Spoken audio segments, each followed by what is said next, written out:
All right, welcome everyone. Oh, here comes Doug. There we go. And the tie. There we go. All Yeah, right. I've got an event tonight, so I'm actually in the parking lot at the event, and Okay. so I'm supposed to be in there sometime between 6 and 6:30. So I will stretch it out as long as I can. Gotcha. All right. Well, welcome to the Constitutional Roundtable, episode 20. I am Andrew. With me is Brady and Douglas V. Gibbs, and you can see our nicknames there as well.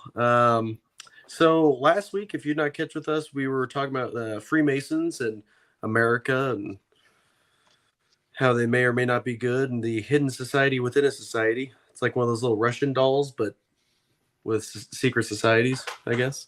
It's a good But analogy. yeah.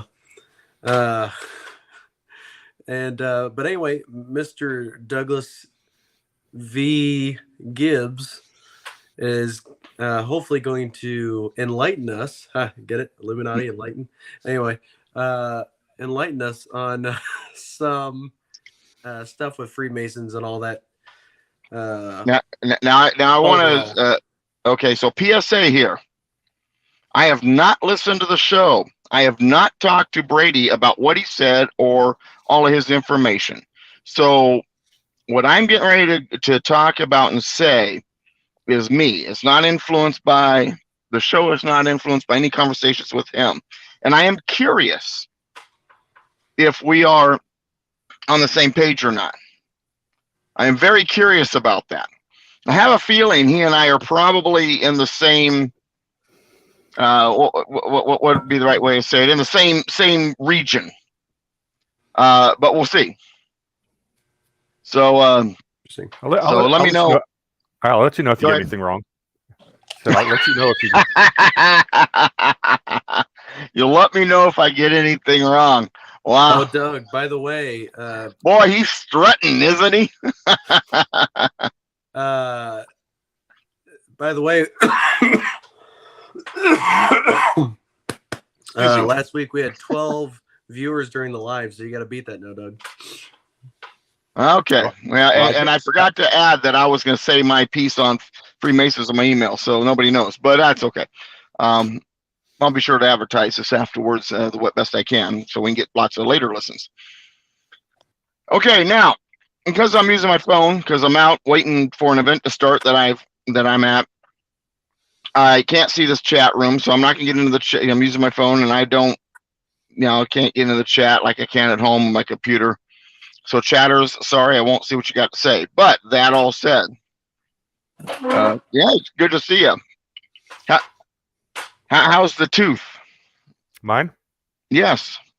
That's same as it was yesterday when I saw you. It's a temporary. For the audience, I chipped a tooth this week, a front tooth, and it was pretty bad. Very sharp edge, and it hurt when I talked. But I was able to get a temporary fill, and it looks normal. And I just got to be very careful of how I eat until I can get a permanent implant, which is going to take about 8 months. So I got that. So it's not some little chip. You like split it. Yeah, it was about over half the tooth, and it was a jagged edge. Oh wow! Yeah. Well, ouchie. The good news is that's the only tooth I've ever had a root canal on, so there was absolutely no pain involved besides cutting my lip. So when the dentist was drilling on it, I was just sitting there saying, "Okay, hurry up and finish." Didn't hurt. Now here, go ahead. I'm sorry. Go ahead. I didn't need Novocaine or anything. Oh. Okay, now here's what's hilarious about him chipping his tooth. The same week he chips his tooth, I had oral surgery, had a couple teeth removed. So we're both doing dental things simultaneously. Well, actually, now that y'all say that, quit stalking me. I've had nothing, so I'm good. Oh, okay. My teeth are fine. I've got 2 big gaping holes, and then I got into a tussle with someone, and I thought I had ripped it wide open. And then in my appointment today, the doctor, I said, "Man, it feels like a big gaping hole." And he says, "It is a big gaping hole. There used to be a tooth there." So I'm kind of curious about the tussle now. It's nothing I'm going to talk about, but let's just say it was no slugging, but lots of wrestling around. Ripped my shirt, Well, I'm not going to necessarily get into it, but let's just say it's someone who is not happy about what I do and what I say and what I represent and all that jazz. The reason I really want to talk about it is it's a family member. Oh, gotcha. Okay. All right. Now that all said, what does Doug have to say about Freemasonry? Because, most people have heard me give like a real short little, Freemasonry has changed over time. And that at the time that the founding fathers were around, it was a different Freemasonry it is now. Also, we have this bad habit of comparing Freemasonry around the world to American Freemasonry, and they are kind of two different animals. That said, today, in today's world, modern Freemasonry is antithetical, hostile, and heretical to pretty much anything Christianity, biblical teachings, all of that. It is, from what they believe now, the enemy when it comes to Christianity. There are some Christians that are Freemasons. I've got a friend of mine who is a Christian, but he's a Freemason. I know, and I've known a few in my life, but the but the belief system, what's going on in Freemasonry today, I can't see how a Christian can be a Mason. High-ranking Masonic officials tend to be when high-ranking Masonic officials that have left Masonry usually do so after a personal conversion to Christ, and then they wind up renouncing their Masonic membership. So finding Christ tends to be something that leads to a bye-bye when it comes to, One of the things I brought up last week is one of the prerequisites to become a Freemason, to be initiated, is a belief in a higher being, not necessarily. Oh, I'll get to that. I'll get to that. So essentially, they're all deists. Is that what I'm getting? Well, yeah, but there's a development that happened. I mean, there is a belief out there that an overwhelming majority of America's founding fathers were active members and leaders in the secret society of Freemasonry, and that Freemasonry then was pretty much the same way it was now, and that the governmental seals and symbols and Washington D.C. and all that incorporated Masonic beliefs and symbols throughout. And since all of that must be true, we're told, then the country is not it didn't have a Christian founding. We're flawed system, whatever. Now I'm here to say out the gate, before I get into some of these details of things that I've known for a long time, I tend not to talk about it, and the reason why is because my branding is Mr. Constitution, so I tend not to chase after things like that. But since this is an important topic, and people wonder what I have to say, what I think, what I feel about it, what I know, I decided I'd go ahead and do this and talk about it. I will say this: there's no doubt in my mind that the foundation of the American system is Christian. There's no doubt in my mind that the foundation of the American system is not Masonic. And also, based on numerous works, early and modern, there's all kinds of evidence that shows that. Now, that said, these people who have been convinced that this country was founded on Masonic values or beliefs and all that jazz, they see no hope for this country because they believe it had a pagan foundation because of the heavy Freemason foundation that they have been led to believe existed.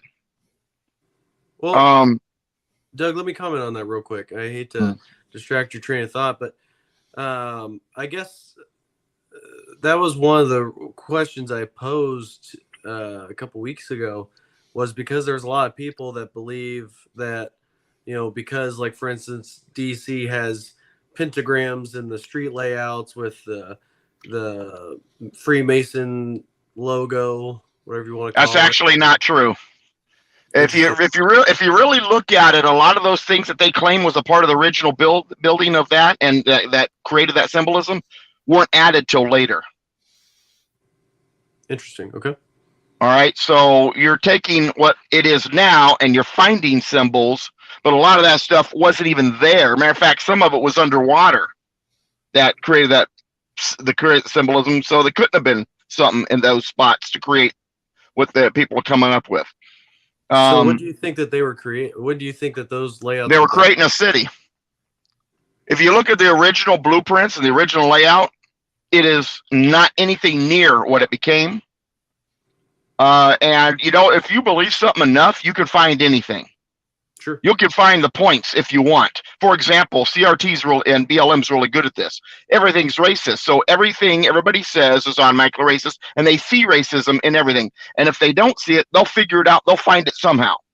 Yeah. People are convinced that this symbolism is there, so you find it. You say, oh, look, this building, this building, this building. Oh, it creates this. And so you go looking for it.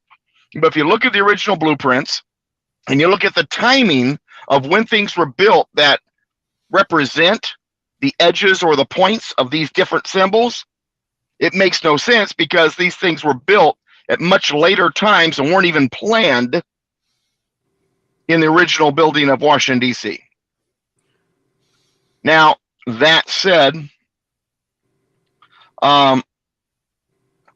Freemasonry, one of the things that American Freemasonry has been good at is a kind of reinvented themselves. I mean, most people nowadays who don't know politics, don't know about the theories, all of that, all they know is they've seen the Shriners with their little hats, driving mini cars and parades, and and that the American Freemason is, basically a fraternal group that's involved in charitable endeavors, and they've gotten involved in charity across the board. That makes them look so good. So as they go evil, they've had to kind of create this image of it's this good image. And American Freemasonry is massive, not as massive as it used to be. They're like half the size they were in the 50s right now.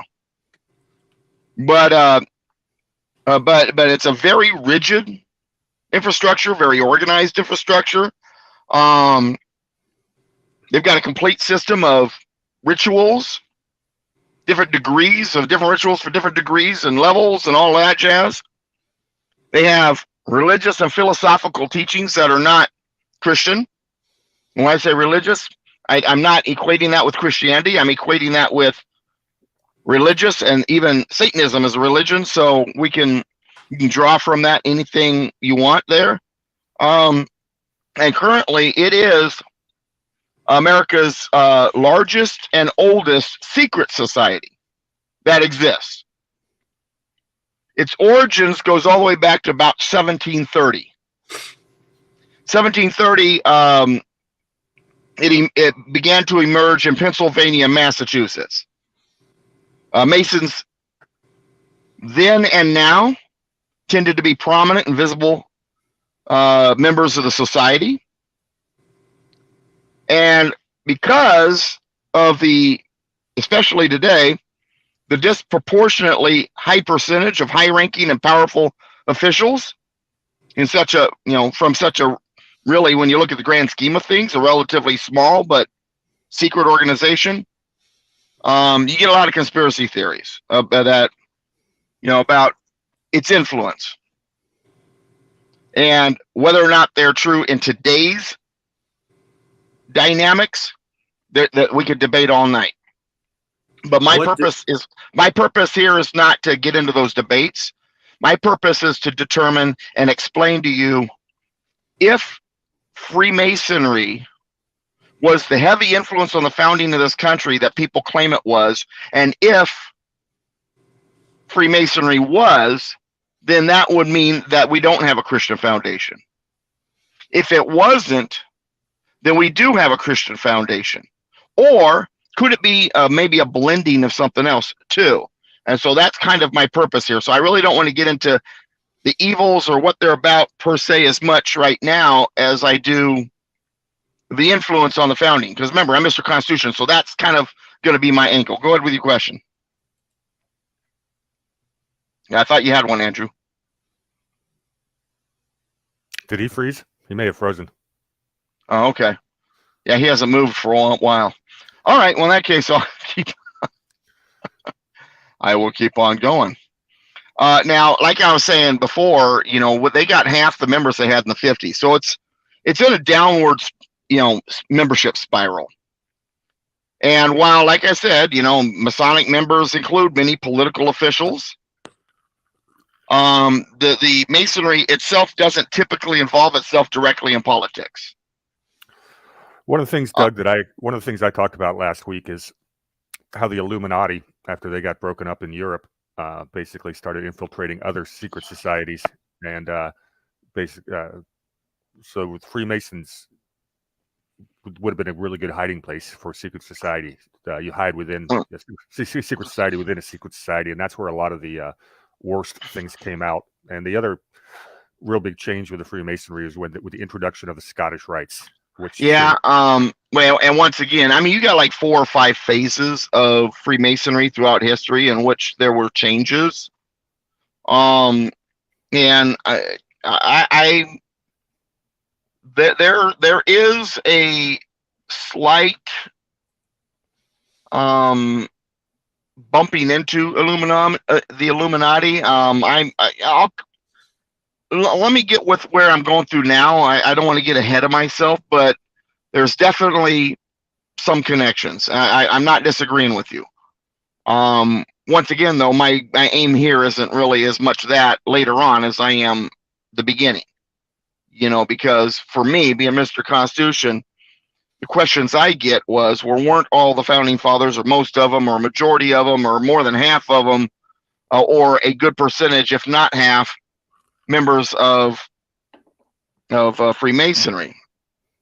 And because I'm reading notes that I made also. I mean, I'm talking, but I'm like going up and down referring to my notes because I want to make sure I do this kind of like I do my classes, but because I don't have all of this information memorized, I kind of want to go through a process, kind of take the viewers on a journey here so that we fully understand kind of my point of view.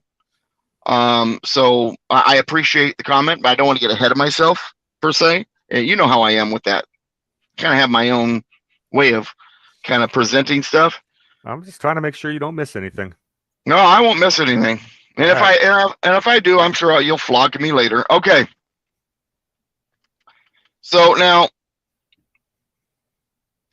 while Freemasonry today includes many political officials, and while Masonry doesn't necessarily per se involve itself in politics, they do have today 2 very strong things that they stand on. Separation of church and state, and I don't mean Danbury Baptist style. I mean what they, the system says today, separation of church and state, the wrong version of it. And the replacement of any religiously affiliated schools to replace them with secular public schools. They believe that God has no business in education. God has no business in politics at all whatsoever. There we go.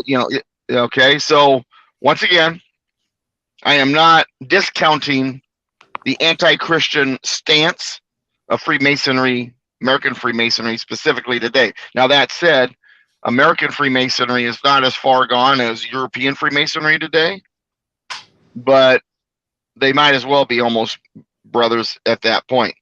Now, the God recognized, get back to what you were talking about earlier, the God recognized by Masonry is whatever God any individual Mason might recognize.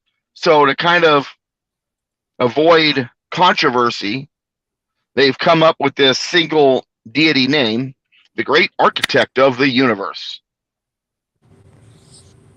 And so they believe, or they say they believe in a singular God, but they're willing to accept everybody's version of that and then just mold it into their great architect of the universe. Now, Masonry, because of the attention, like we're talking about today, there's a lot of attention out there. Be honest with you, there's not a whole lot that's any longer that's secret. There's a lot of former Masons that have, done their exposés and stuff about it. So, and I'll admit, American Freemasonry has a very colorful and checkered past. Now, and as I indicated earlier, there's a relation to Europe, goes all the way back to Europe. That's where the beginnings come from. And once again, it appeared in America right around 1730. Now, here's why that date is very important. 1730 is when Freemasonry kind of started making its appearance. Do you remember what year Jonathan Edwards began the Great Revival, the Great Awakening? Yeah, it would have been 1734 or 5. 34. Yeah. So 4 years after Masonry hit, suddenly we're like, we better get our act together with our Christianity. Now, that said, originally, getting all the way back now, Masons were craftsmen. They traveled Europe. And we're talking more than 1,000 years ago. They built cathedrals, abbeys, the stonemasons, churches, castles, stuff like that. They journeyed, from place to place across Europe. They did the physical stone cutting and stone laying. And these guys were often members of, Mason lodges, but it was about the craft, not about anything else. The beginnings of Masonry was about that craft. Traveling Masons called themselves Freemasons. They freely moved around, and they had devised a system of secret signs and handshakes so they could identify each other, to other Freemasons. Non-traveling Freemasons, non-traveling Masons usually belonged to local Masonic guilds, and when a Freemason showed up and he's looking for workers, the local Masons that were part of that guild would often help the Freemason in the project that they were working on.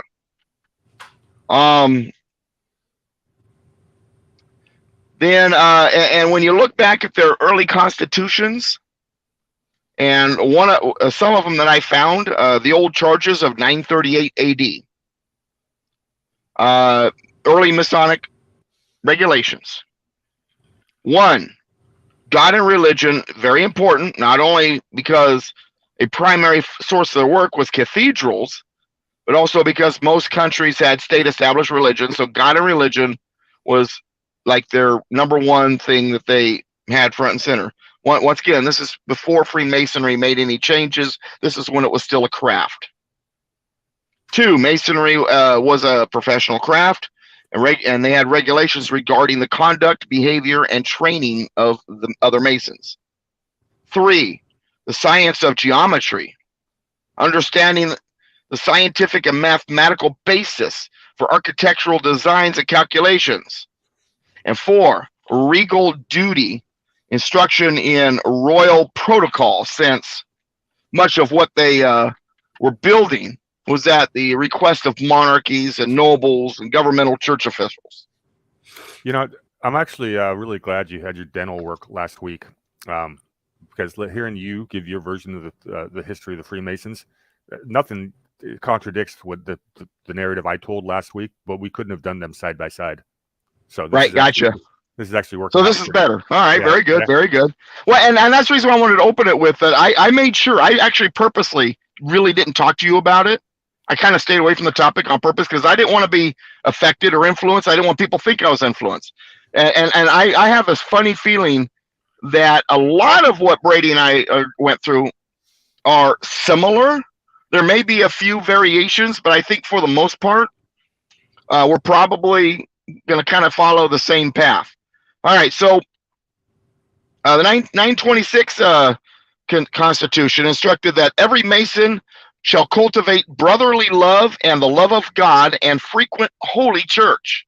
So once again, Christianity is a big part of Freemasonry and Masonry when it was a craft. Additionally, it was required that at every meeting and assembly that they prayed heartily for all Christians. The 1583 Masonic documents declared the might of the Father of Heaven and the wisdom of the glorious Son through the grace and the goodness of the Holy Ghost being three persons and one God be with us at our beginning. Once again, Christianity is a very, very important part of Masonry as a craft. In 1686, that particular constitution, Masonry constitution, demanded that you shall be true men to God and the Holy Church. 1722 required a Mason is obliged by his tenure to obey the moral law, and if he rightly understands the art, he will never be a stupid atheist nor an irreligious libertine, a morally unrestrained or ungodly person, in other words. The oldest Masonic motto is God is our guide, 1594. In the Lord is all our trust, 1688. The Grand Lodge of England motto was, in the beginning was the Word, and which refers to John 1:1 of the Bible, and holiness to the Lord. So by the late 1600s and early 1700s, operative Masonry was on the decline. Because edifices were beginning to be built by carpenters. Stone masonry was kind of going out of style. And you began to see carpentry kind of rise up. And so in an attempt to bolster the falling membership, they decided they would admit honorary or non-working members. In other words, everybody could be a part of Masonry. And so it's going from being a craft to more of a social club. And so, like the Moose Lodge, right? I'm sorry? Like the Moose Lodge or something, like one of those. Something like that, right. Yeah. And so right about 1600s, 1700s, into the 1600s, early 1700s, and this is about the time now Masonry is starting to appear in America, mind you. The privileges of Masonry were no longer restricted to operative Masons, but extended to men of pretty much any profession. And these newly accepted members, since they're not operative Masons, they're going to bring in other ideas. And they often included aristocrats, members of royal families. Soon, politicians and prominent individuals desired the opportunity to rub shoulders with the royalty and the aristocrats. So they began to join. And it became kind of a, for lack of a better way of putting it, an important persons club. Now, what could go wrong when you get a bunch of people who believe that they're the ruling elite in one club together? Oh, nothing could go wrong there, right? Of course, I'm being sarcastic. Yeah, I gave a list of some prominent Freemasons last week, and among them, you've got I think 5 either British kings or princes. Yeah. So that's. But now they began to speculate, spiritualize the symbolism that was originally tied to the craft. So the symbols that originally meant the craft suddenly began to take on symbolism that meant something else. Because these people were not stonemasons, they began to then change what the meanings of these different symbols were really all about. And so this is as you can see, it's a gradual change. Goes from being a craft to non-craft, goes from the symbolism having to do with the craft to the symbolism changing, has nothing to do with the craft, because most people have wonderful imaginations, and they began to give the symbols ideas and meanings that had to do with allegorical, moral, religious types things. And so you started.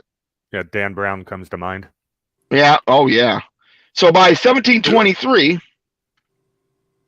Now remember, this is about 7 years before it got to America.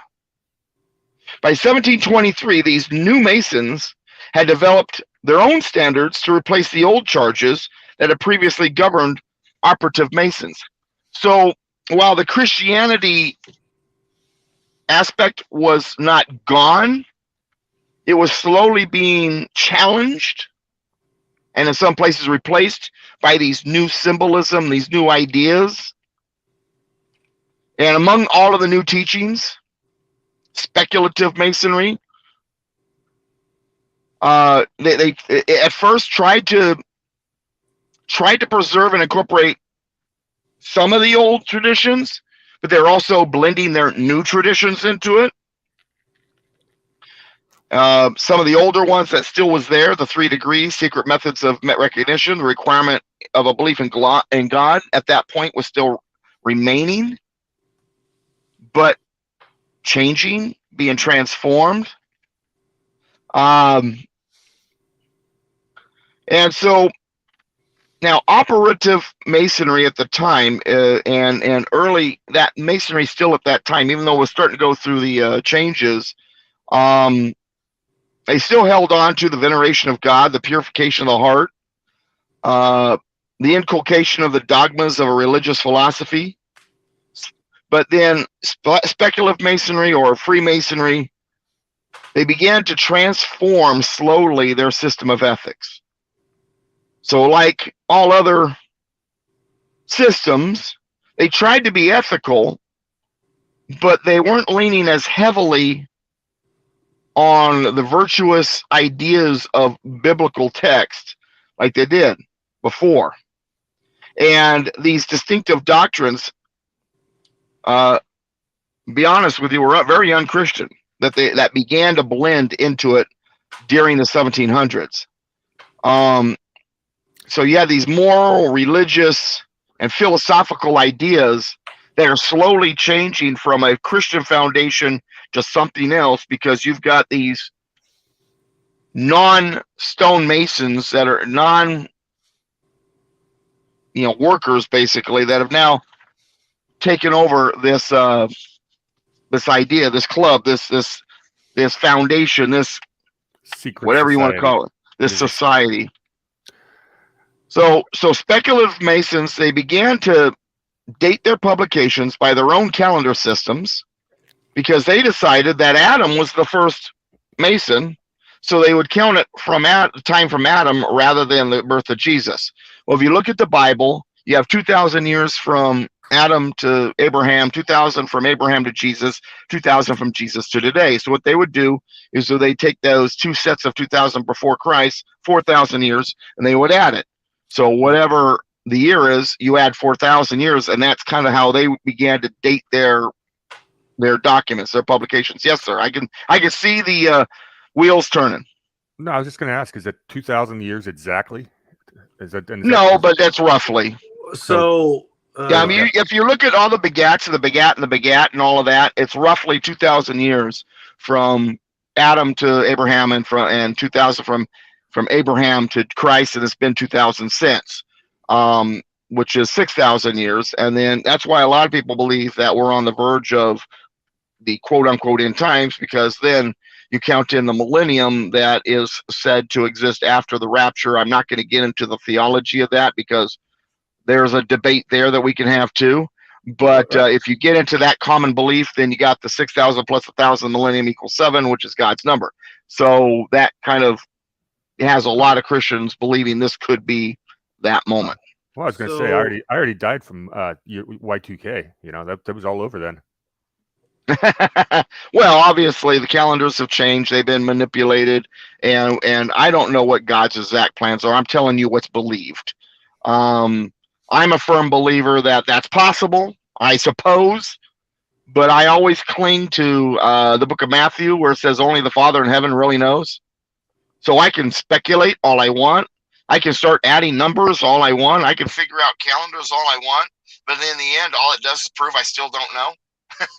So that's kind of my attitude. So I usually try not to get into that kind of prophetic kind of talk. Now, in about 1717, this new masonry began to grow madly in England. And then by 1730, like I said, you've got this movement in England, and then it comes to America. So we're sitting here looking at, and I want to kind of trace back a little bit, the development of Freemasonry. Now, here's the thing, and I'm told this all the time. Well, Doug, you know, this country was founded on Freemasonry because, you know, Thomas Jefferson, Alexander Hamilton, John Adams, James Madison, Charles Carroll, John Jay, Samuel Adams, they were all prominent founding fathers, and they were all Masons, weren't they? I'm told all the time, they were all Masons. And the reality is, none of those guys I just mentioned were Masons. They definitely were not. I mean, there is hard evidence showing that none of those men I just mentioned were Masons. And some of the others that were alleged to be Masons, who were members of the organization, they were inactive, not very active.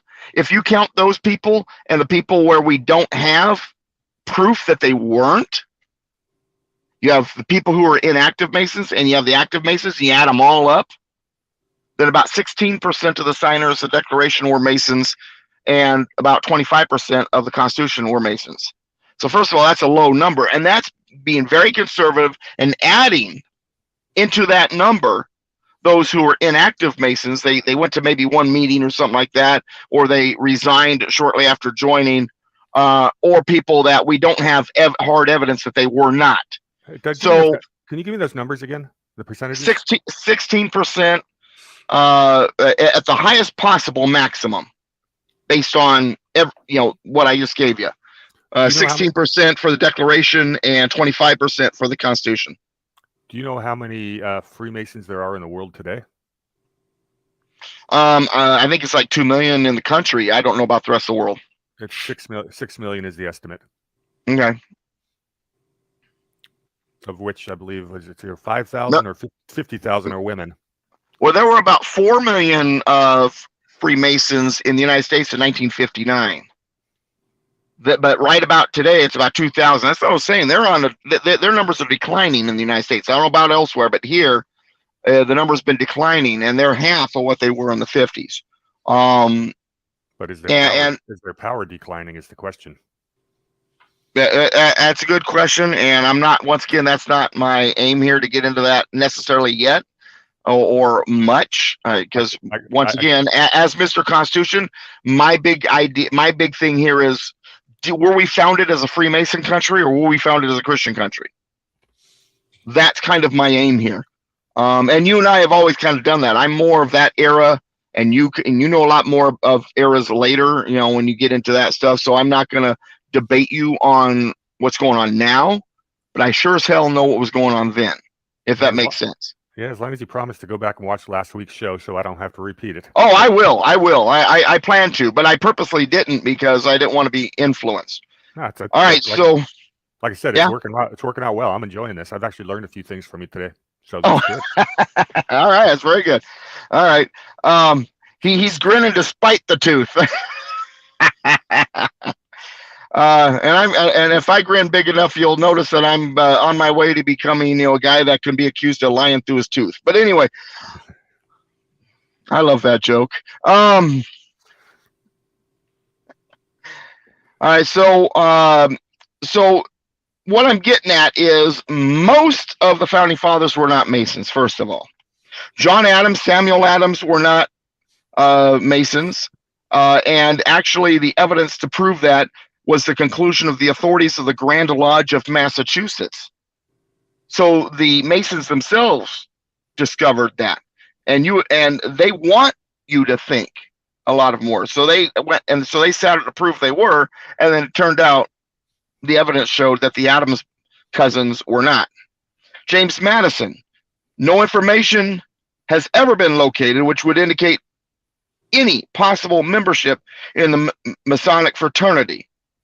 Thomas Jefferson was not a Freemason. No mention of the fraternity Masonry appears in the millions of words he wrote and which are in print. And he wrote a lot of letters, and thousands of them are available still. Strict search has uncovered no evidence.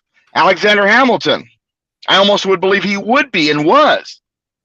There is no evidence of his activity in or connection with the Masonic fraternity. Charles Carroll, despite the claims that he was a Freemason by the movie National Treasure, was not a Freemason. In fact, the evidence I came across, which is a Masonic, I'm trying to remember the name of it now. I didn't write it down, damn it.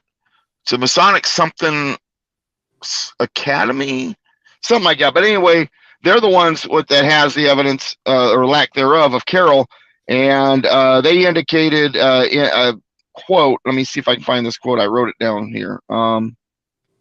Charles Carroll was not a member of the fraternity. There's something else I thought.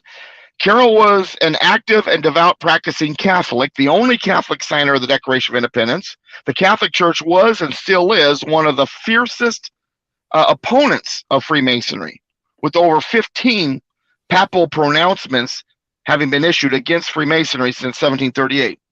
Of course, that goes back to the time of the alleged connection between Freemasonry and the Knights Templar. And I'm not going to get into that connection but yeah, the Catholic Church totally turned against it because of that connection. John Jay was never a Mason. There are dozens of similar examples of founding fathers who today were wrongly associated with Freemasonry. This is not to say that none of the founding fathers were Freemasons. Several of the few who were Masons actually had only minimal contact or involvement, though, with Freemasonry.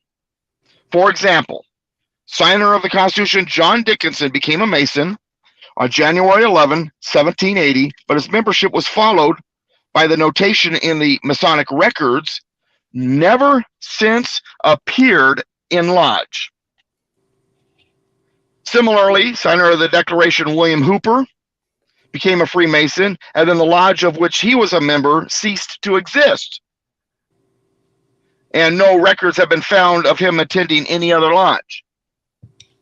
Constitution signer James McHenry, James McHenry became a Freemason on May 21, 1806, but his entry in the records is followed by the notation struck off 1809.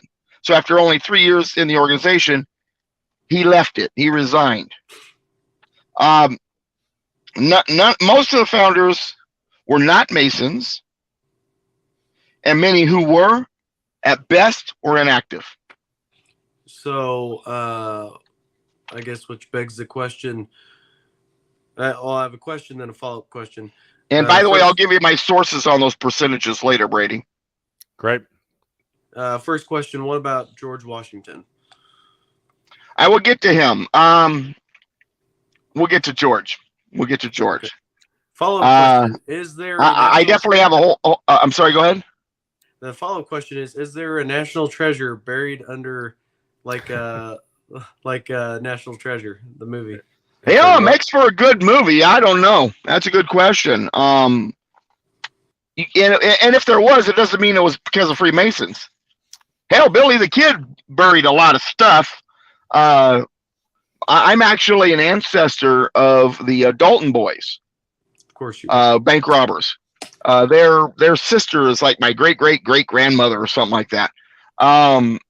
There's pretty good evidence that the Knights Templar were up to something in Jerusalem with King Solomon's treasure. That's pretty well documented. Well, and there's also questions even about the Ark of the Covenant on that. Of course, a lot of evidence points towards the possibility that Ethiopia's claim of having that might be legitimate, but then again, it depends on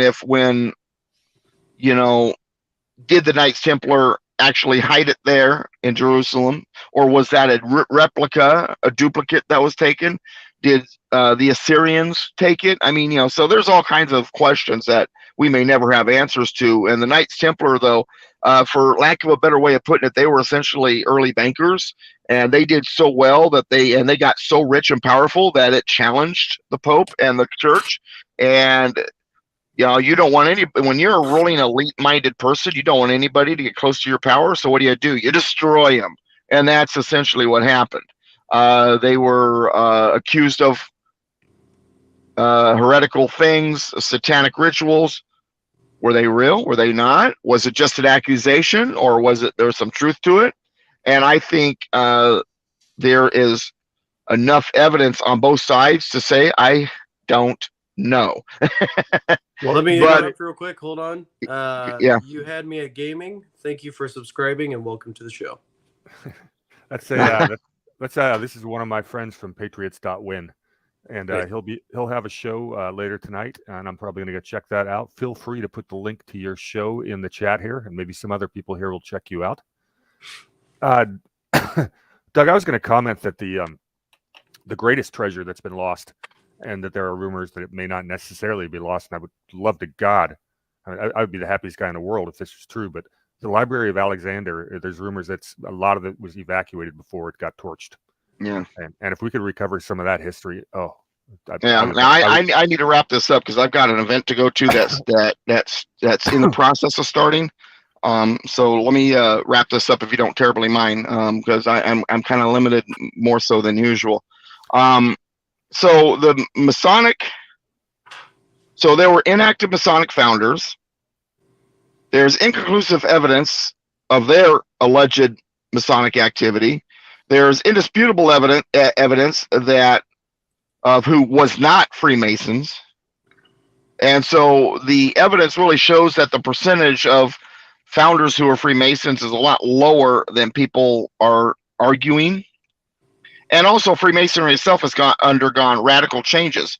Even if they were Freemasons, they wouldn't be the Freemasons of today. Even if they were, if you try to compare the beliefs then to today's Masonic beliefs and practices, 2 centuries ago, I mean, you're trying to compare night and day, and you really can't do that. So we're also talking about a whole different Masonry, and what generally speaking, the evolution of Freemasonry. You've got the first period, the original American Masonry. Once again, I kind of described that it was about the craft. And part 2 was right around 1813. That's when it really began to shift because of these non-craft Masons. Then by 1825, there were actually an anti-Masonic political party in the United States. Masonry, because of its changes and its anti-Christian direction it was taking, actually it became the enemy in America, and American Freemasonry had changed so dramatically, both spiritually and philosophically, that there was actually a national movement to try to stamp it out of the United States during the 1820s. And so not only was Freemasonry not a founding element of this country, it became the enemy of this country as it went through its changes. And matter of fact, William Wirt, Attorney General of the United States, he became a Mason early in life, but later became an active crusader against it. He commented on the dramatic changes that had occurred in Masonry during his lifetime. Quote, "I continually regarded Masonry as nothing more than a social and charitable club," which is the way most of the founders that were associated with it saw it. "Designed for the promotion of good feeling among its members and for the pecuniary relief of their indignant brethren. I have indeed thought very little about it for 30 years. But now, if this be Masonry, as according to this uncontradicted evidence it seems to be, I have no hesitation in saying that I consider it at war with the fundamental principles of the social compact," which would be the Constitution, "as treason against society and a wicked conspiracy against the laws of God and man, which ought to be put down." This is the feelings towards Freemasonry in the 1820s. So once again, it's not controlling our system, it's the enemy. His name was Oliver Wirt. He died in 1834. And he had originally been a member and then left it and became part of the opposition. And the opposition to Masonry grew rapidly from 1825 to 1835. It was huge. Like I said, there was even an anti-Masonic political party. I mean, they had candidates even for U.S. Congress in addition to local seats, and even I think they even once had a presidential candidate. I'm wondering, Doug, if that's because that's the time period, the very end of the 18th century, the very beginning of the 19th, is when the Illuminati were destroyed in Europe and started infiltrating the Freemasons. I think that's probably no coincidence to those two events at all. And the Americans wanted nothing to do with it. So Christian membership of Masonic membership plummeted. In New York at that time, the number of lodges fell from 480 to 49. In Maine, the number went from 24 to 1, and the one that still existed had no members attending. And this trend went from state to state. And then period 4 in 1835, after the end of that decade where they were getting hammered, it had a little bit of a revival. It survived the anti-Masonic onslaught, and then it basically tried to change its way that people looked at it. It changed its leadership. But the thing is, that leadership was not only non-Christian, they were anti-Christian and pagan.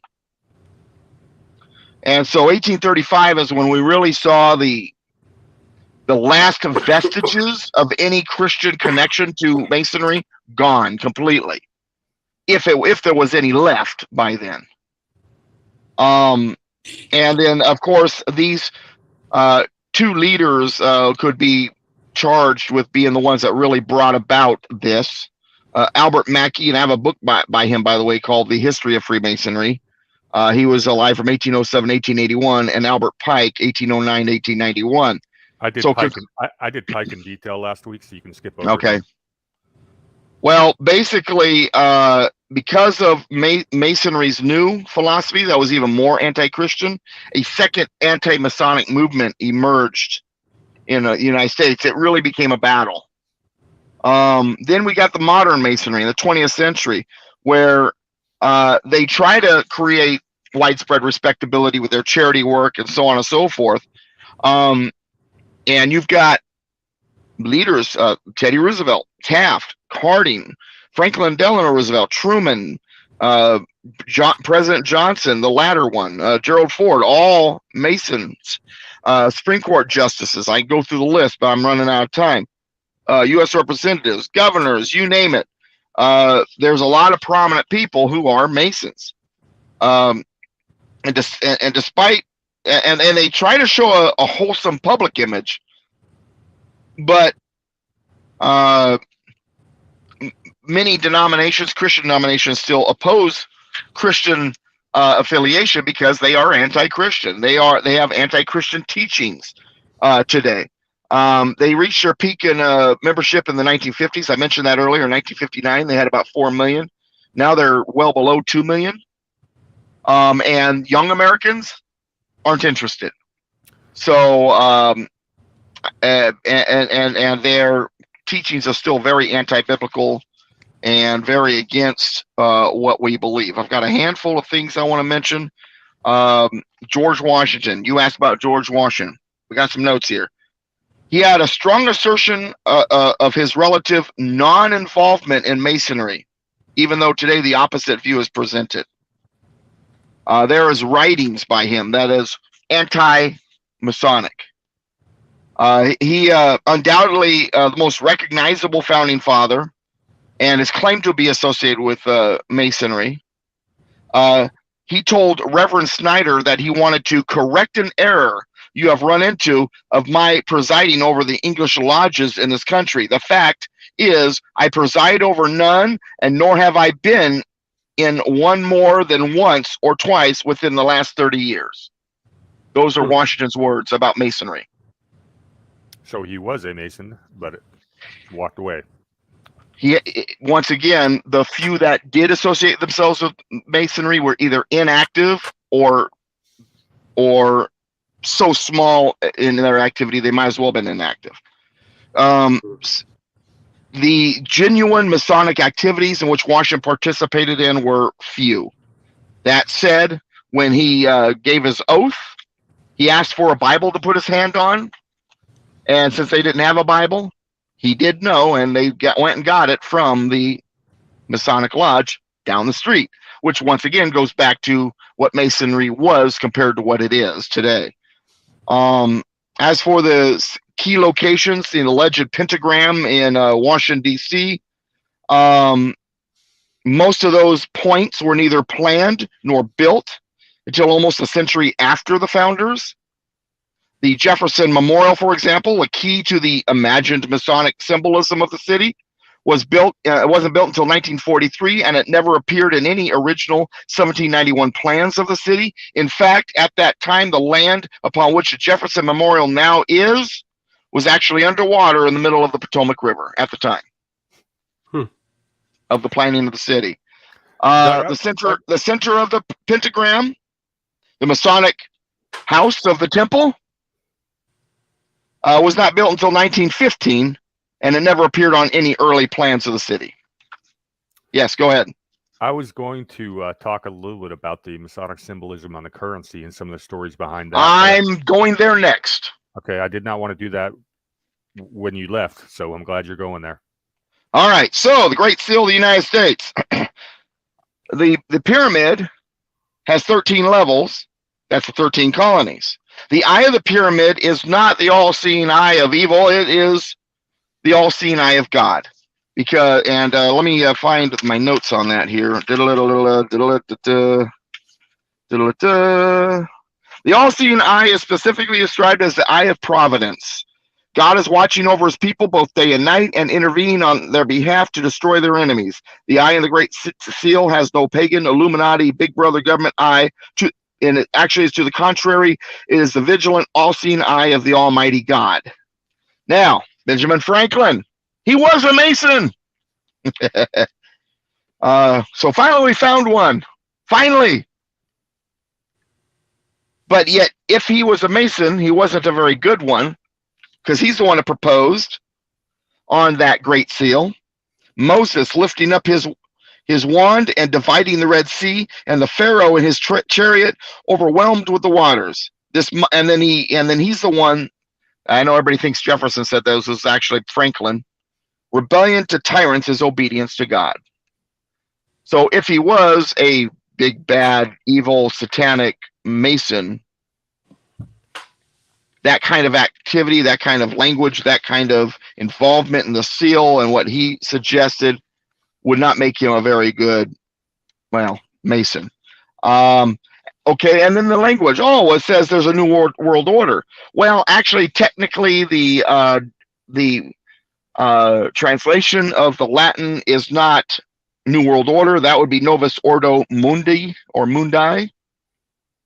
Actually, what it means is a new order of the ages, because they believe liberty was the new order. They believe that America was introducing in the world a new order of government for the ages, a new order of liberty, freedom, Republican self-government.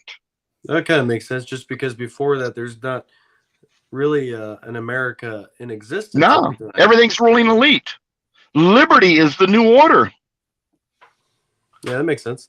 Yeah, that's a lot different than George H.W. Bush's New World Order speech, which was delivered, of course, 20 years to the day prior to 9/11. Okay, so let me say this, because I need to wrap this up, because I need to go, because it's the thing's actually starting right now. But I mean, I'm a member of the board. They won't freak out if I'm late. I'm not speaking. I'm a member of this organization. Is it appropriate to question whether practicing Freemasonry today, whether or not you can do that and be a Christian? Absolutely. There's no question that current American Freemasonry is antithetical to Christianity. But to try to put, and whether or not Freemasonry is involved in plots and secret societies, Illuminati, I don't want to get into that, but that is absolutely plausible. But to say that the founders were those people, remember Benjamin Franklin, the one that we can for sure say was Freemason and was proud of it and was active. This is the guy who, during the Constitutional Convention, offered a compelling Bible-based call for daily prayer. That they pray before each session. Brady has heard me tell the story. And if you read his recommendation, is absolutely incredible. That's pretty much my full take on it. I definitely now want to hear what you had to say, but I have a feeling with the latter stuff that's going on, Illuminati and all that notwithstanding, once again, that's not my expertise. Mine is the founding era, Mr. Constitution, after all. But I have a feeling, Brady, that you and I are probably almost parallel on where we went. There may be some variations, but they might not be disagreements, but just variations on the theme. No, I think the one thing we screwed up is you should have gone first and I should have gone second. So, yeah, because you're more into the latter stuff. Well, you know what? Let me say this real quick. Brady gave me the ultimate compliment not too long ago. He says, "Hey, man, 1700s, man, that's you. That's your expertise. But Brian McClanahan, he's more 1800s, and you're more like 1800s, 1900s, brother." But I appreciate the fact that you pretty much said, "Hey, 1700s, man, that belongs to you, brother," and I appreciate that. And that's kind of, and of course, that's where I was going to come from talking about Freemasonry, because that's kind of, my thing. But so, and I've always tried to explain to people, Freemasonry wasn't as influential as people thought, and it wasn't the Freemasonry of today. Like I said, they found a Bible, the Bible for George Washington put his hand on at the Masonic Lodge up the street, for God's sake. Now, that said, at that time, Masonry was going through its anti-Christian direction, but it wasn't completely there yet. But it didn't take long after that it was. And once again, an anti-Masonic movement swept this country. And the only reason why Freemasonry is favorable in the eyes of the normies out there today is because of all of their quote-unquote charitable work. But if people knew now what they were really about, there would be a third anti-Masonic movement, no doubt in my mind. Oh, well, you're certainly going to want to watch what I talked about last week, because I went into the Scottish Rites and how it shifted, and basically right. how the FBI was founded by a bunch of Masonic subsect, and that's still alive to this day, and they are not the good people that they claim to be, to put it kindly. Okay, and I see your thing in the chat for everybody to see. You got more things in the currency, but you don't want to go into it without Doug. I appreciate that, and we'll get back to that. But now you know kind of my angle on the Great Seal and the currency. And there are some interesting things on the original currency and today's currency and all that definitely deserves to be talked about. There is some symbolism that is very interesting, but once again, my aim is going to be more the 1700s kind of angle. Yeah, let's make the currency a topic for next week. You want to do that, Andrew? Sure. There's some. I'll send you some good stuff, some good links on it. But it's pretty fascinating. The story of the U.S. currency, and there's some other currencies around the world that also have their own interesting symbolism. So, all right, very, very good. All right, and that said, I am late to my event. I'm going to walk in. Luckily, I'm in the parking lot. I will be there in 3 minutes. But thank you, gentlemen, for hosting the show. Thank you for sending me the link by text, so I didn't have to go find it on my email somewhere on my phone. As always, Brady, as always, Andrew, God bless you. And my sign off, I don't know what you guys can tell them, but united we stand, combined we kick butt. God bless America, my friends. God bless you. All right, see you next time. I'll see you on the radio tomorrow, Doug. Absolutely. See you then. Of course, you can't actually see someone on the radio. I am aware of that, Andrew. But what? Oh, I said I'll see you on the radio, and I realized that you can't actually. Yeah, well, there you go. I actually didn't catch that. Man, that was a lot of information I did not know. So that was very fascinating. Hey, do you think that Alan would be willing to come on next week? Be the 4th? Possibly. We've been coming on his show on Sunday nights for the last couple months. He probably owes us a favor, so I could maybe reel him in. So that way, because your financial background, his knowledge on certain things, I mean, Yeah, think I it'd be great. I bet he's pretty sharp on the currency symbolism. I would not surprise me at all if he knew some things that I do not. He's Yeah. he's pretty sharp on that stuff. All right, let's try that. Go ahead. I was a little bummed out that Doug was going to leave because I had a topic that was going to be right up his alley. Hey, Devil Dog showed up. What's going on, buddy? Let me see. Pull this headline up real quick. Bear with me. I have in 2 seconds. Oh, Joe Biden's Justice Department has just sent a letter to House Republicans saying that it will not cooperate with the document requests from the GOP congressional committees and investigations. Didn't we just see some people indicted for not showing up for a congressional subpoena?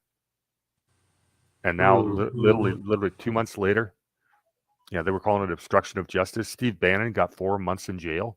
You remember that? I don't remember that. So the question I would have asked Doug, which now you get to answer, but we'll walk through this, is Sure. what can the House Republicans do to force the Department of Justice to comply with the subpoena? It's a good question. It's going around the internet right now. People are debating it quite a bit, and I don't think everyone. I think there's a lot of wrong opinions out there. So I mean, I guess that depend. What were you going to say? Well, let's walk through it. What power does Congress have the power to enforce their own subpoena, or who to enforce it for Congress? I would say yes. So, generally speaking, what they did with the Democrat when they were running the House of Representatives, they made a referral to the Department of Justice, but the Department of Justice isn't going to enforce a rule against itself, so that's out the door. Second thing is, who commands the Capitol Police? That one would be the Speaker of the House, I believe. And who's the Speaker of the House now? What's his face? Kevin McCarthy. Thank you. My brain's kind of fried right now. No worries. We'll walk through this. So what if McCarthy says, okay, they're not going to answer to a subpoena. Well, I'm going to send the Capitol Police to go arrest you. Well, that's probably not going to happen because anyone who watched January 6th knows the Capitol Police have chosen sides, and they're not on our side. They're definitely in favor of the statists. So hold on, could they get the U.S. Marshals to do it? There you go. That's one of the but who commands the U.S. Marshals? That's not the House of Representatives. No. Who would that be, actually? I believe the U.S. Marshals is a branch of the executive. They're under the executive branch, so that would be Biden. Yeah, so that's good thinking though. But the answer actually is found in the Constitution, Article 1, Section 8, subsection 9, when it says the Congress shall have the power to constitute tribunals inferior to the Supreme Court, which means they can hold trials. That's what a tribunal is. And there's another darn thing the Department of Justice can do to stop them. Yeah. If it's a tribunal, would that be a military one? No, it's civilian tribunal, but that's. So let's look up real quick the definition of a tribunal. I'm going to pull up the 1828 Webster's Dictionary. Because obviously the president, I don't know how that would work though, because the president would be the commander in chief. Congress, all they could do is initiate something, but they would have to be directed by the president. It's amazing how Nancy Pelosi had near dictatorial power, and yet the whole Republican Congress can barely do anything.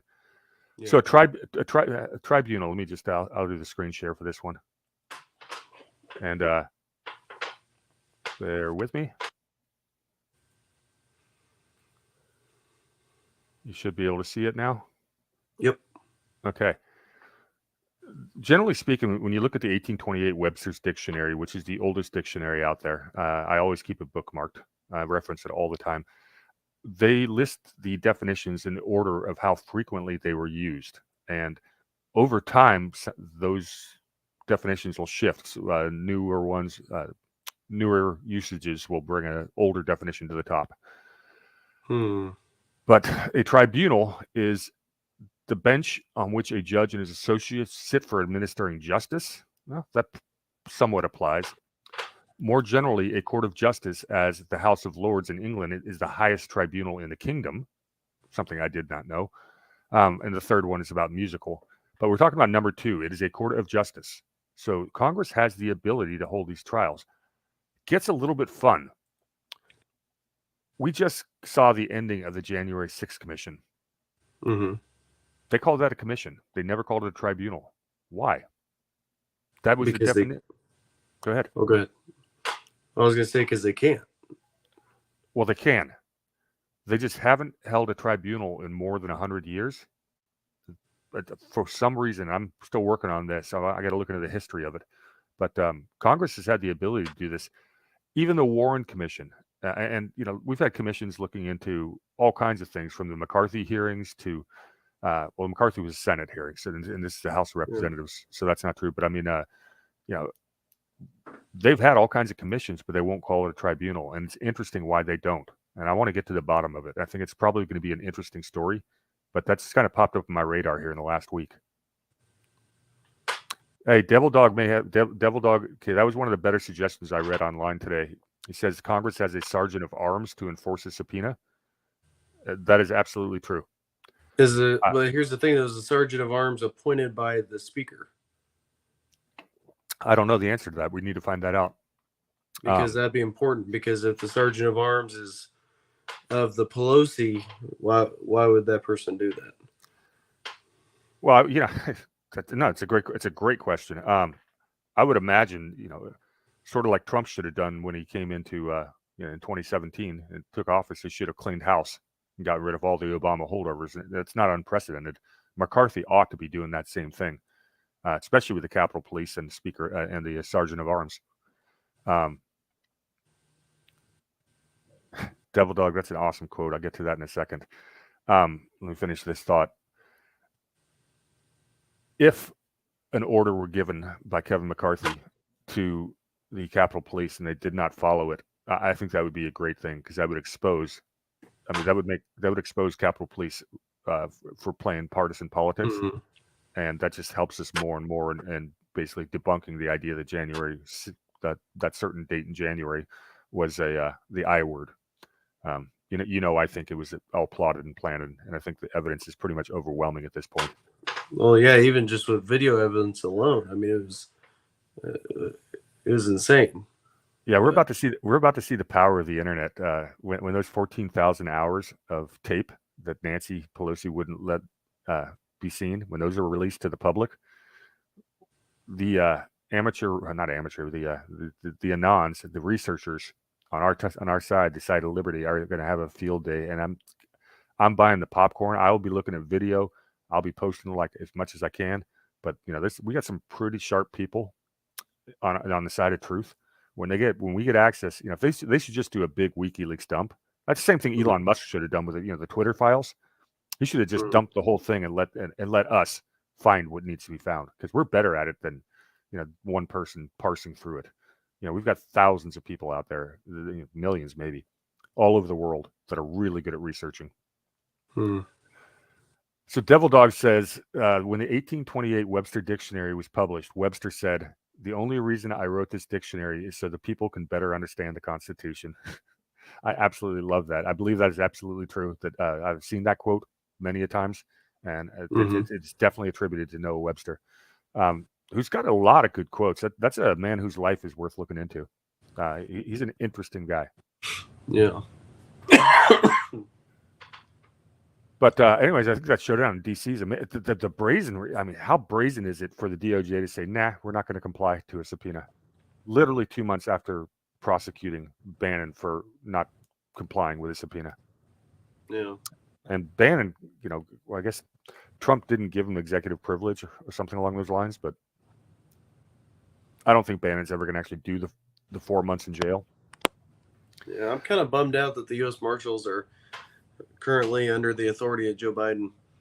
Whenever they're under the authority of Trump, they were wrestling. They were very busy arresting human traffickers that take children. Under Biden, it's like you don't hear anything about it. Probably just the opposite. Yeah, I hope They're not. aiding and abetting. Well, the whole thing is, you can get corruption at the top of any agency. You can get corruption at the bottleneck positions, and that's what happens throughout government. And that's how the deep state, the administrative state works.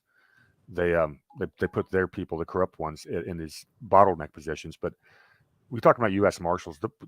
The majority of them, I don't even know if it's vast majority, but a lot of them are going to be pretty much straight shooters. And that kind of segues into the biggest story of the week is, the Biden classified documents.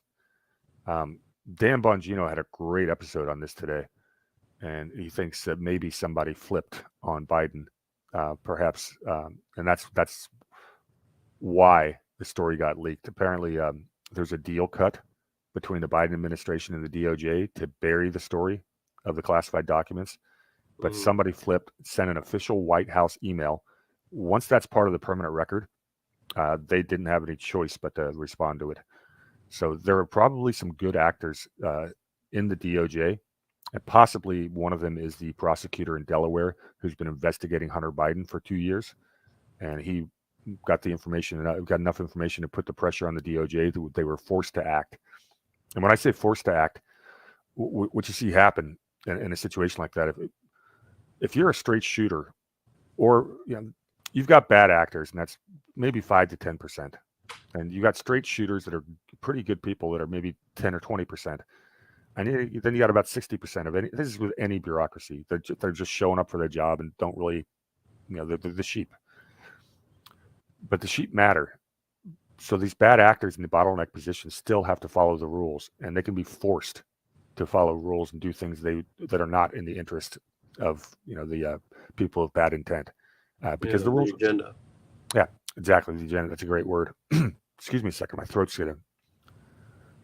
I got to mute myself for a second so I can cough. So anyways, the Biden file is going to get really interesting. Who do you think? Let's say that Joe Biden is removed from office. They will now.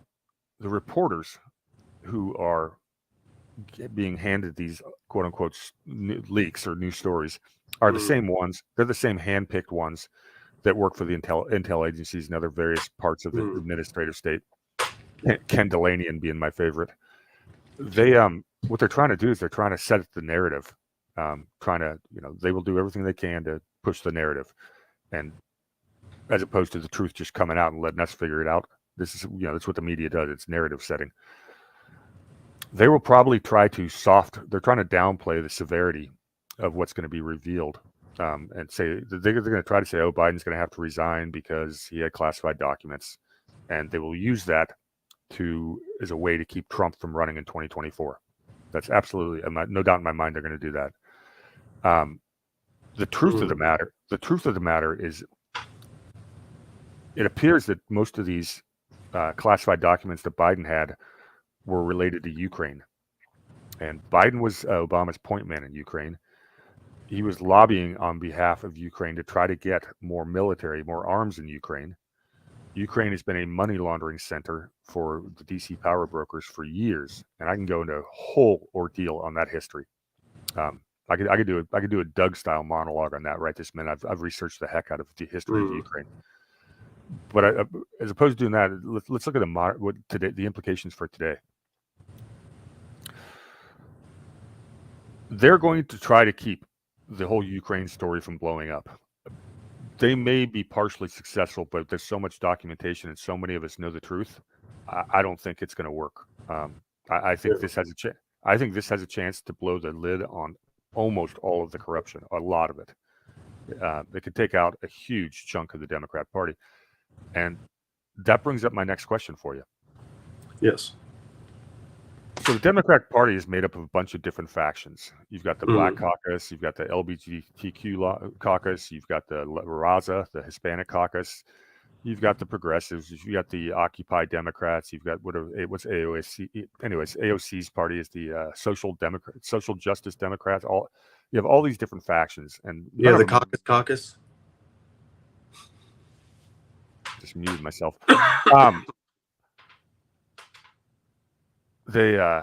Interesting fact, Devil Dog. Great chats today. First 20 minutes of our show today, nobody chatted. Now we got really good stuff coming in there. It's distracting me. Well, so let's say Biden's removed, and Kamala gets elevated to president. Mm-hmm. Give me a second. I got some bile coming up in my throat at that thought. Anyways, it'll be very telling to see who she names as her VP, because that will tell you which faction is it that decided to turn on Biden. Can she pick? She gets to nominate who the next VP is. That VP then has to be approved by a simple majority in both houses of Congress. But when she gets removed because of Doug's lawsuit, then what? I'm going to get there in a second. You're following. That's very good. So I tend to do that. Who can she possibly nominate that a Republican House majority would approve? I can't think of a single person. The rumors are out there that they're going to nominate Michelle Obama. We've heard Hillary Clinton, God save us. We've heard Pete Buttigieg, which is probably the most likely one, so he can fail upwards and get him the heck out of his role, Department of Transportation. What about plot twist, Mr. McCarthy? Well, see, here's where it gets interesting. We've gone extended periods of time without a vice president before. Doug and I argued this last night, and I think this is one of the rare times that I'm going to end up being right and he's going to be wrong, but it's going to be a matter of a couple of days. I got to double check it later. When Abraham Lincoln was reelected in 1865, let me take a step back. There's been like a dozen times in history where we've had an extended period of time with no VP. Gavin Newsom's not going to take a demotion to stop being governor and to become a VP. VP has no power. The governor of California does. And if you have presidential aspirations, as Gavin Newsom certainly does, God save us. Lord help us. Yeah, exactly. And by the way, Gavin Newsom was in D.C. today, standing right behind Biden when he was trying to answer questions about the documents. Did you see that? Mm-mm. Yeah, if you look at the video of Biden not answering questions, saying he's proud of what he's done with the classified documents or something like that, right behind him is Gavin Newsom, which really interesting what he'd be doing in D.C. at that moment. I just a little tinfoil food for thought, but I don't think he would accept a VP nomination unless he knew Kamala was coming down. And I do not think a Republican House would ever approve Gavin Newsom. So I can't think of anybody that they can nominate that the House would approve. I just can't. There's not a single name. I keep throwing them out there, and I keep saying no. Assuming the Kevin McCarthy has control of the rhino in the House, but I think this is one of those issues where it's such a visible and popular vote that it's very difficult to cross the aisle on a vote like this. Unlike here's a question. Yeah. Would there be? This is me going just way out there. Is there any possibility that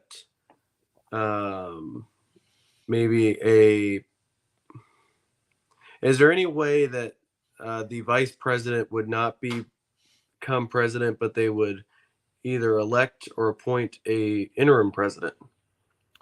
I don't think there's a provision for that, but let me throw this at you. What if President Kamala, were to nominate a Republican as a vice president pick, like a Mike Pence? That could be done. And that would probably get approved. Or someone else that the Democrats could support. Possible. But going back to not having a vice president, we've had extended periods without a VP for quite some time.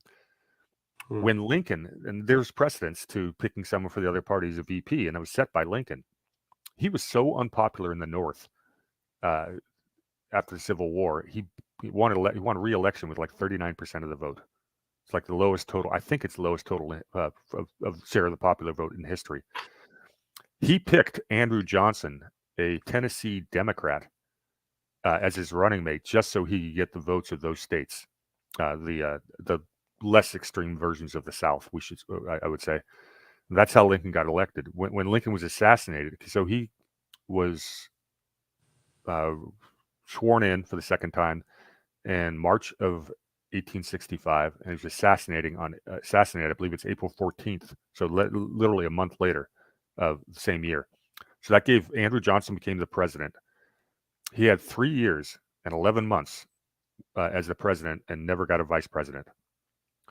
Where it gets interesting is what Andrew Johnson did was he vetoed more congressional bills than any president in history. I think he still holds that record. And they had enough votes to override him, so the bill still got put into place. But the legislative branch and the executive branch were just at odds. So they eventually impeached him, and he survived that impeachment by one vote in the Senate. What would have been fun would have been had he been impeached, and who would have become the president. We don't have anything in the Constitution that would have handled it. Well, Doug answered that a little bit better than I did last night when I brought this up. They did have something in place then, but since then we've passed the laws of succession, which makes the Speaker of the House step into the presidency. And that's usually assumed to only be in the case of a disaster, like let's say the president and the vice president's plane, they're on a plane together and it crashes, and that's what the line of succession is supposed to be about. They were talking that was back in the days of the Cold War. They were worried about nuclear war. That's why the line of succession rules were put in place. So so this brings us back to your question. Kamala becomes president. She doesn't have a VP, and all of a sudden, out of nowhere, Doug's lawsuit, the Kamala lawsuit, moves forward, and she is removed from office because she was ineligible to run in the first place. We just got President Kevin McCarthy. Something I never thought I'd say. There's a lot of fun stuff in play. It's fun to play this game. Yeah, but don't we not want? I mean, where do you stand on Kevin McCarthy? Well, I'm in California, so I understand how Kevin McCarthy rules over the state GOP by manipulating the delegate system. I think he is corrupt.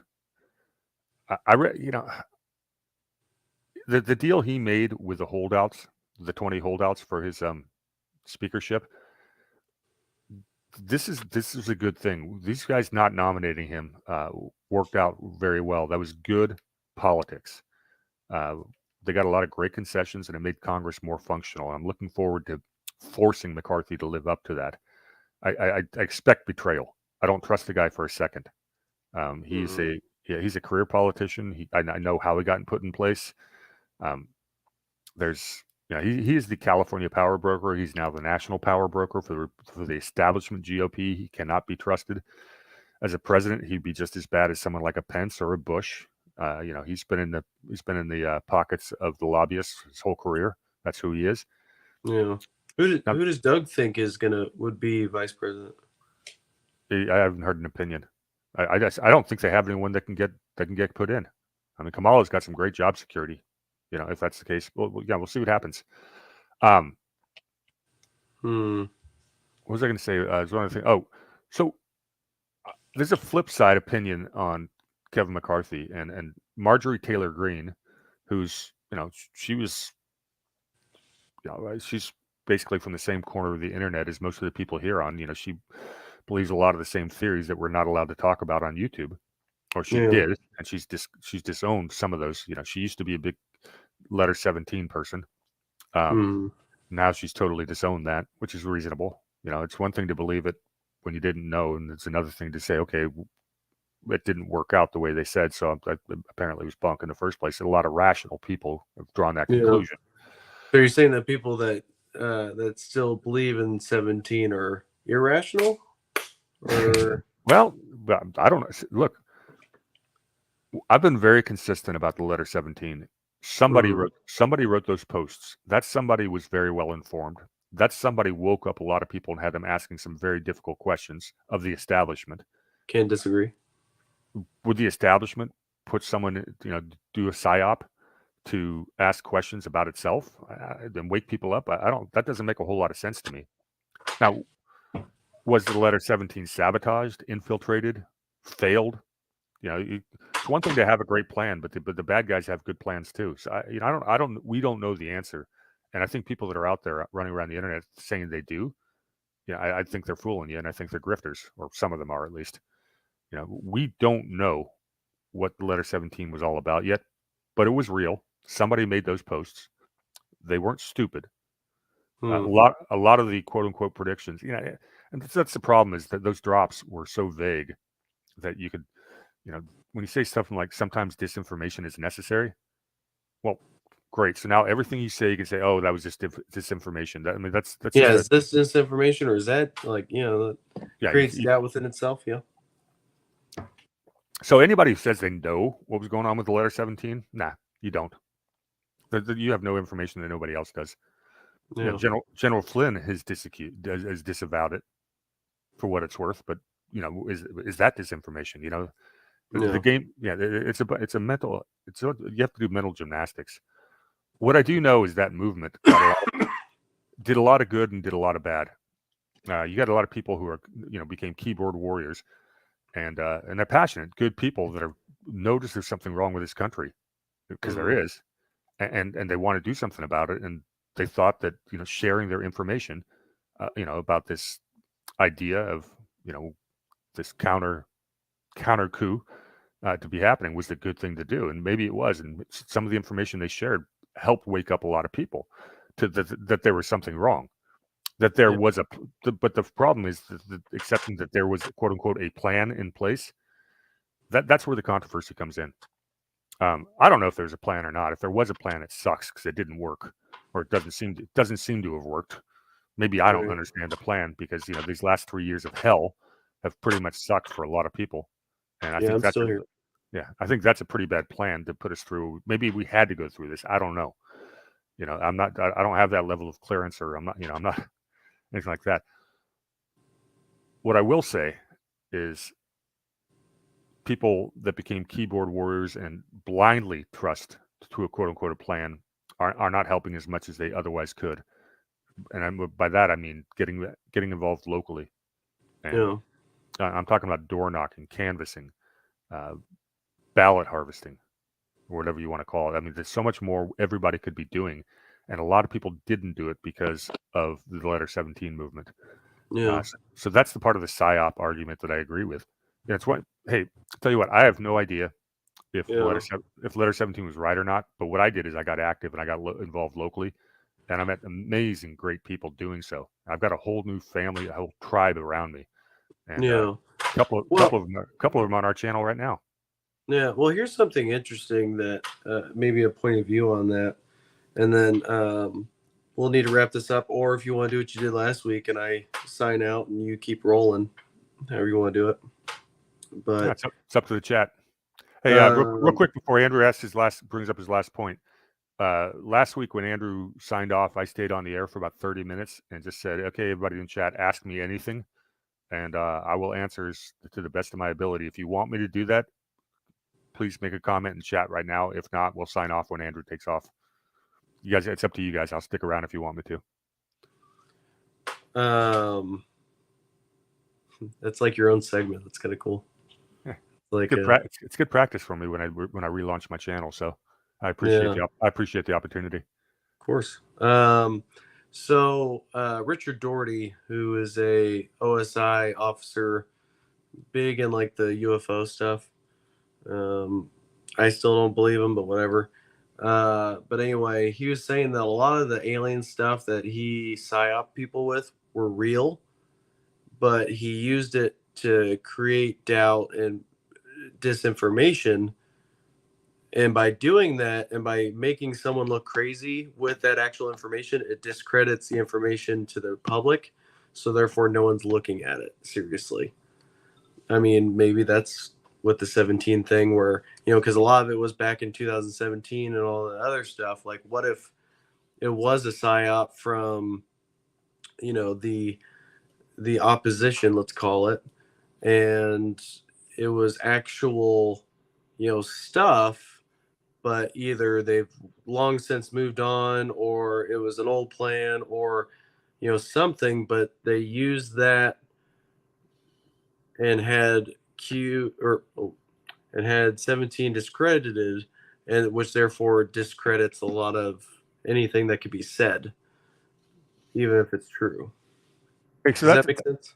it does make sense, and it's not a totally meritless argument, but I'd like to challenge it. I've heard it made before about the psyop thing. Let's say I'm the opposition. I am part of the cabal, and I am basically spent a lot of resources trying to paint this picture of Trump and Russia collusion. Would I create a psyop that spends a lot of time and effort revealing information that shows that the Trump-Russia collusion operation was totally bogus? That's the last direction I'd be going, I would think. And they went all in on Trump-Russia. This was coordinated at the highest levels. I mean, every single agency, media, multiple government agencies were involved. I've got some theories on who came up with the idea in the first place, but we can get into that another time because that would take up a lot of time. So I don't think that the idea that the number 17 was a opposition psyop from day one. I don't think that's accurate. I don't think that argument stands up. I understand why people make that argument. It's not totally implausible. I just don't think it stands up. If that makes sense. Bye, Tracy. Thanks. Always a pleasure, my dear. Yeah, I mean, it does. I mean, I don't know. It's just because there's a theory out there by this guy that did a podcast solely dedicated to this, that it was created on 4chan and 8chan by a couple brothers or something like that. Okay, so that's an interesting one. That would not be the bad guys being a psyop. That would be a bunch of people pulling a LARP, and that's also a plausible possibility. I want to say it's and you could look it up. I want to say it's on Spotify. It's called, I think, Q Clearance. I've heard this one. I have not actually checked it out, but I've heard it talked about. But yeah, they talk about it. So yeah, I think the most likely scenario. I'm going to put a little tinfoil hat on my head for this one. Is let's say we assume that it is that number 17 is what it said it was. I think the most likely scenario is the plan that was in place got foiled, because after all, we're dealing with the battle of the ages with the most powerful people on Earth, and they're not without resources. They may have foiled the plan in some way, shape, or form, and that doesn't mean. I'm not a believer in white hats. I'm a believer that there are straight shooters, people that are honest, and people that are not honest. And I think there are more honest people in the world, but the dishonest ones have the choke point positions and have gotten into positions of power, and the puppet masters above them do not play by the rules and have ungodly amounts of power. I don't think they're unbeatable by any stretch, and I don't think we've lost. And my evidence of that is, if the bad guys had already won, they wouldn't still be lying to us on a daily basis. Yeah, it's become a information war. It's become a cultural war, and I truly believe that it's become a spiritual war. Yeah, and we know who wins that. So of course, yeah. That's why I'm not worried about anything, and that's why I've kind of disconnected from a lot of that stuff. Just because, I mean, at the end of the day, no matter what happens, God is in control. He's already, he does not know time. He's at the beginning and at the end all at the same time. To people that don't grasp that, you can't grasp something that's infinite. We're just too finite to grasp an infinite God. No, that concept you just stated is exactly why I've always had a strong conviction of God or a creator. The math, it doesn't work any other way, and the universe is so mathematically beautiful that it had to have intelligent design. There's no doubt. And there's even a lot of astronomers and stuff. A lot of them believe in evolution and stuff like that. But the people that the one science that converts people the most to having a relationship with Jesus, to becoming a Christian, is what's the word? What is it called?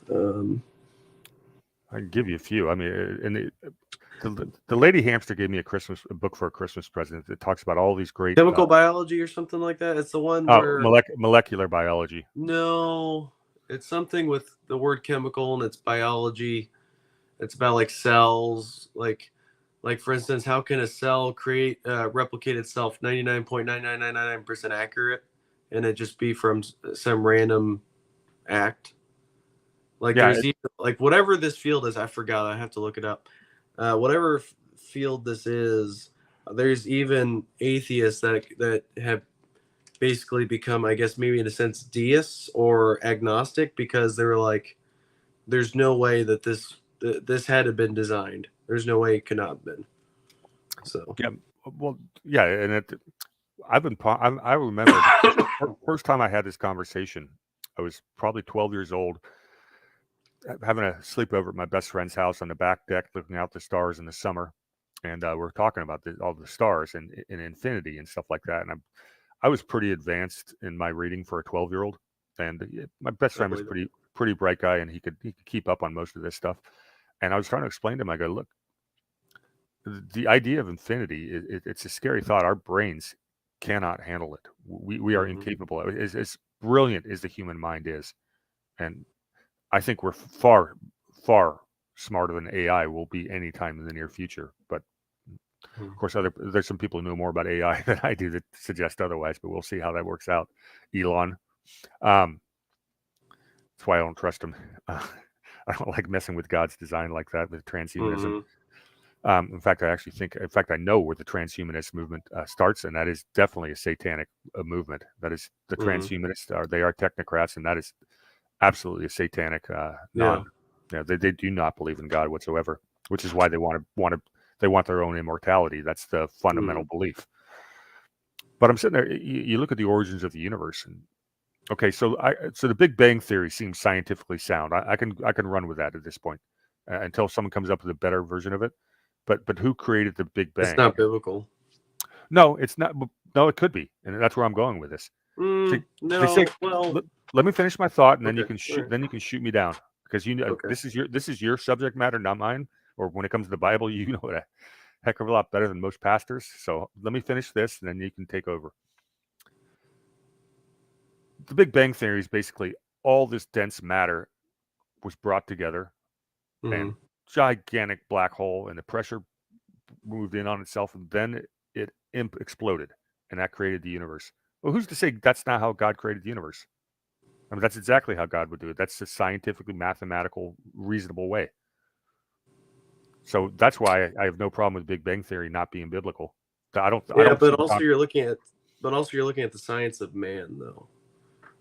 A man that cannot comprehend, that cannot fathom, always have been, always will be, that God is. It's that we have such a need to answer the equation that we can't just accept. We can't answer it because it's beyond anything we could ever comprehend.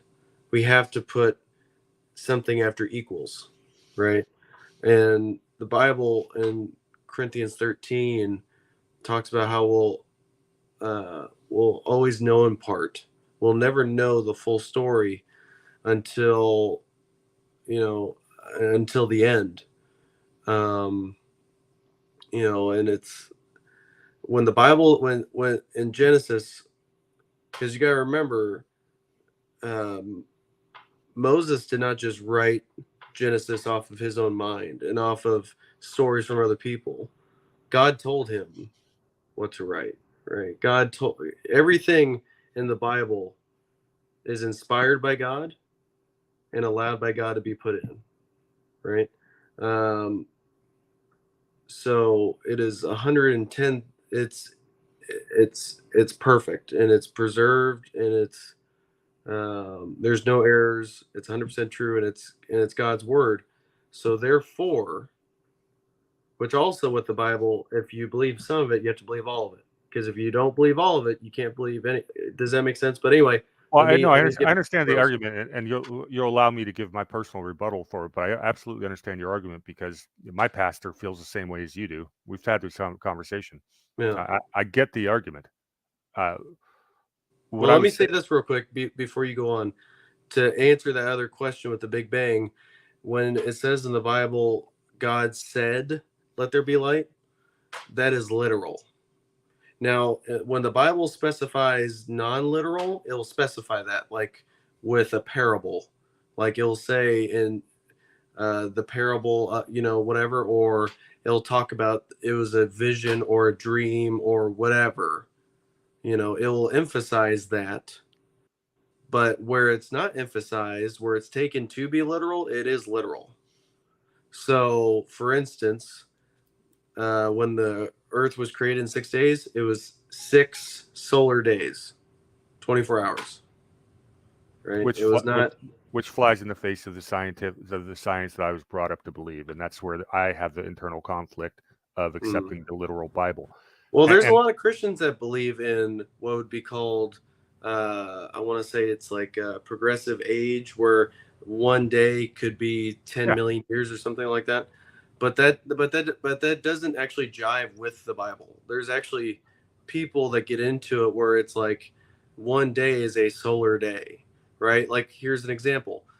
If there was such a huge separation in days, why is there still not separation in days? Does that make sense? Like if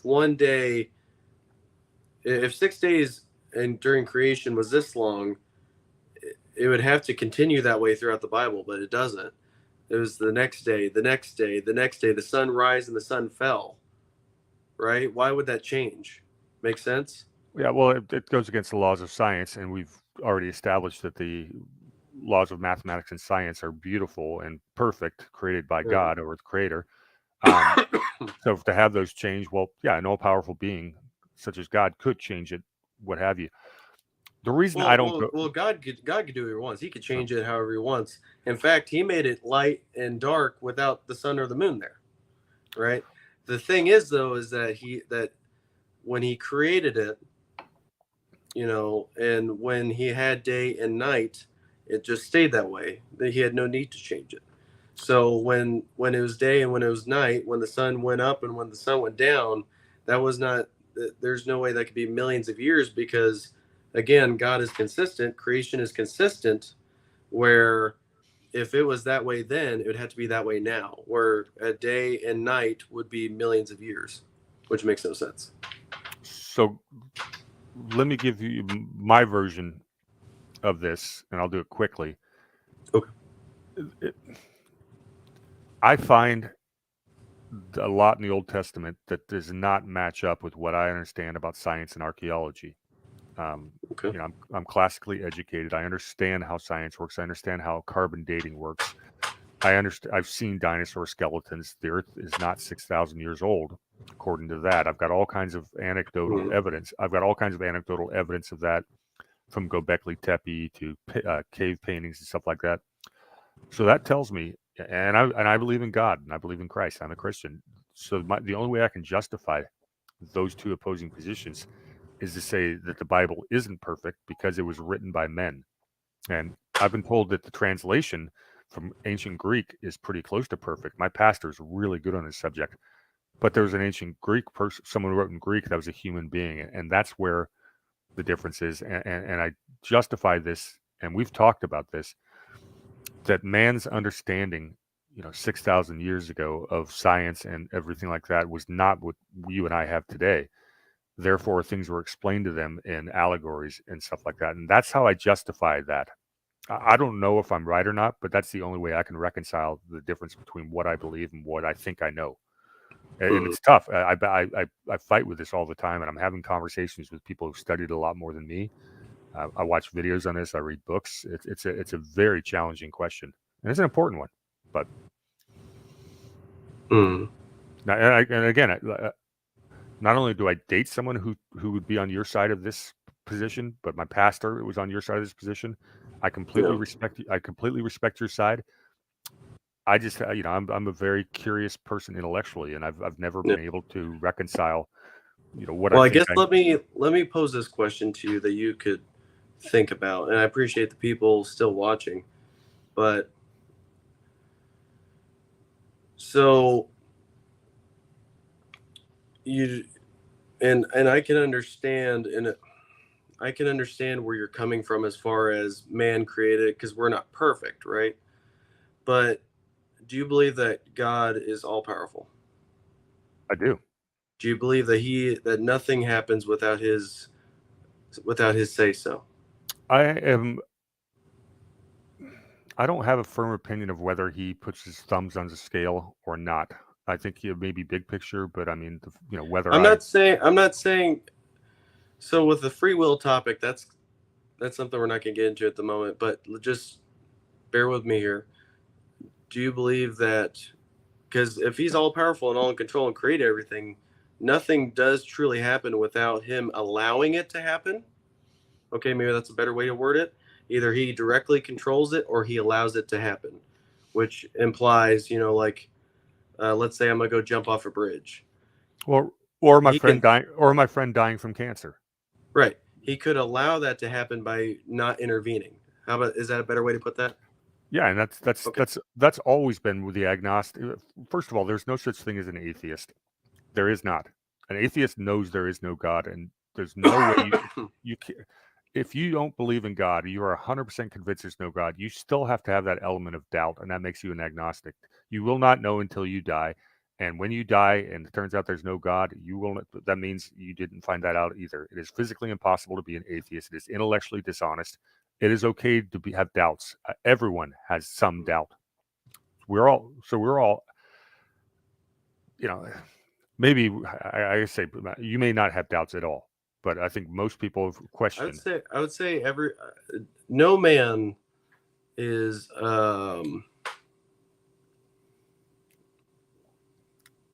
no man is out of the clutches of Satan, because we are imperfect. Satan is more powerful than we are, but God is more powerful than Satan is. Does that make sense? So for anyone to say that they don't struggle with doubt is a liar, or that they've never struggled with doubt is a liar. That's fair. Everyone has. That's well said. So back to my question. Do you believe that God is all powerful? I've already given you the yes on that one. Right. Do you believe that nothing can happen? Because again, he's the creator of everything. So if he can create it, he could destroy it, right? Which means that he is in control of everything. He's omnipresent. I don't remember. I don't pronounce those words very well. Omnipotent. Yes, thank you. He can see everything at all times. Nothing is out of his view. Okay. Would you agree with that? To some degree. I mean, I believe in the power of prayer. At the same time, I do not believe that God intervenes on our daily lives as much as some people think. I believe in free will. Do I think God has a larger plan? Heck, look, I am not going to be surprised if it turns out we're not in the early days of Revelations right now. That could, if that ends up being true, I will not be shocked. There's a lot of signs that are matching up. Yeah, but I don't see the signs of God's hand in a lot of things going on in the world. And if it is, then it has to be Revelations, because there's no way he'd be letting these awful tyrants who are actually practicing real evil on the world right now would be in power. I think it's up to us in our faith. People that believe in God, that believe in Christian values, which is probably the best evidence of God that I can give to an agnostic, because Christian values are correct. How people should be towards each other, how you should live your life. That is the moral and correct way of being.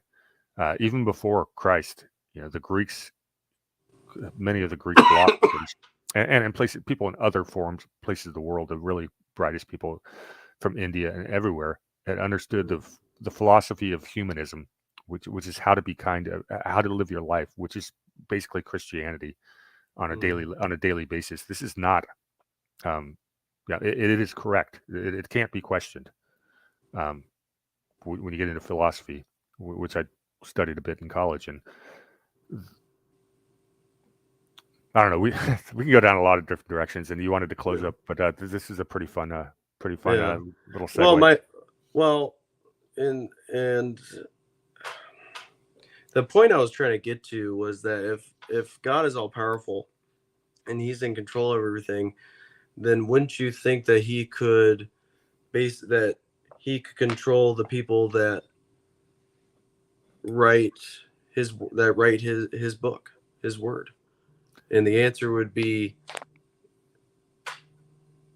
yes, he can control that. Well, yeah, And that would be the answer from your position, from your viewpoint. But I'm coming at it from a person who sees contradictions, mhm.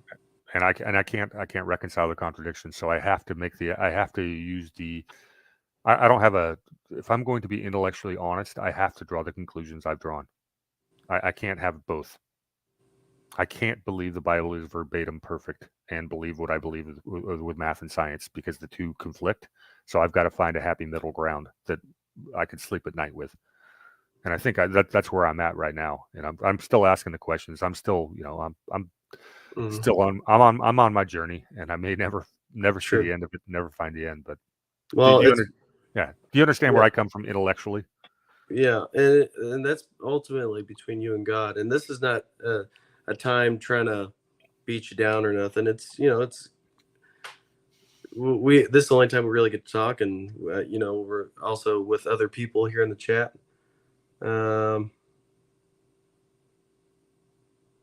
Yeah, God does ask us to have faith, and that's true. I mean, with things that you can't understand, you have to trust. That's a good point. We weren't there at the creation, but we have his word and we trust that it's true.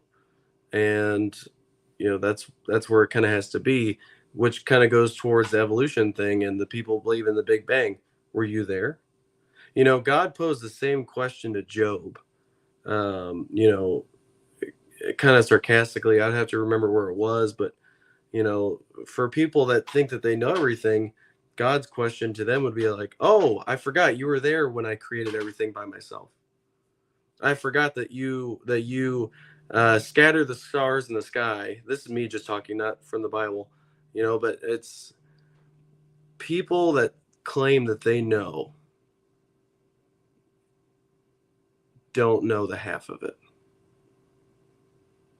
People that claim, hey, this is what God's word says, those people are the wise ones. And I understand that you have conflict with that. And you know what?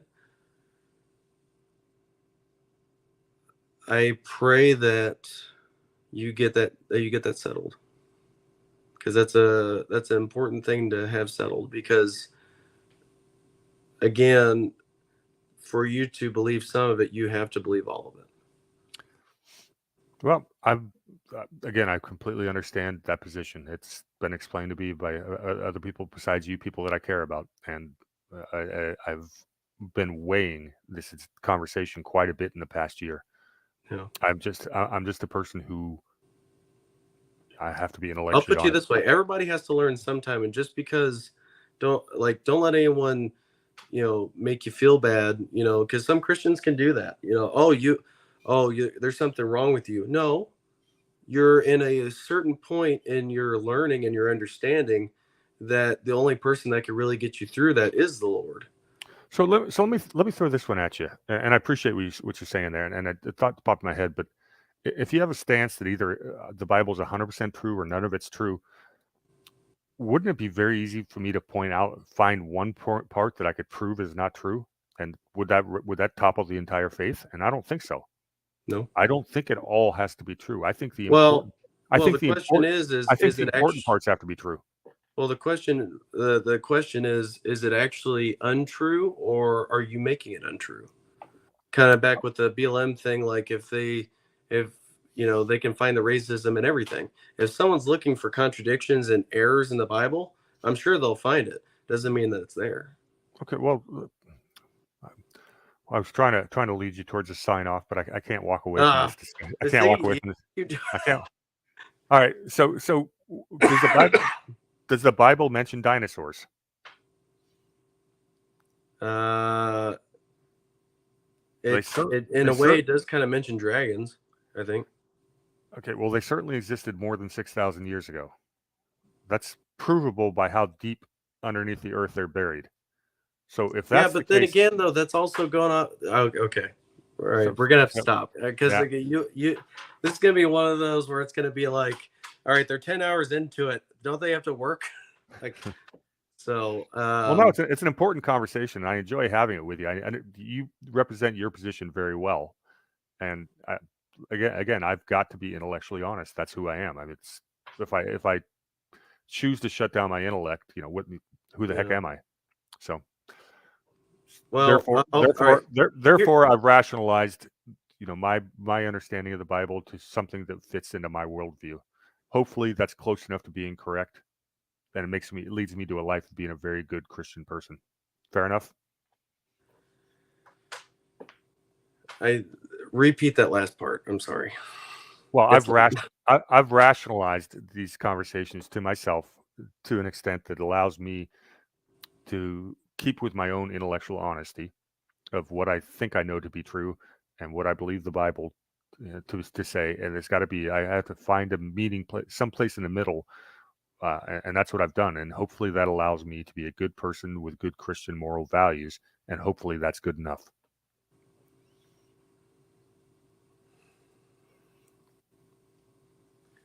To be continued. We'll talk about that. I'll send you some stuff off air. I'll send you some stuff offline. But I'll tell you this though. Never feel afraid to ask the question, right? Because a person that's willing to learn, a person that's willing to truly understand the great I am,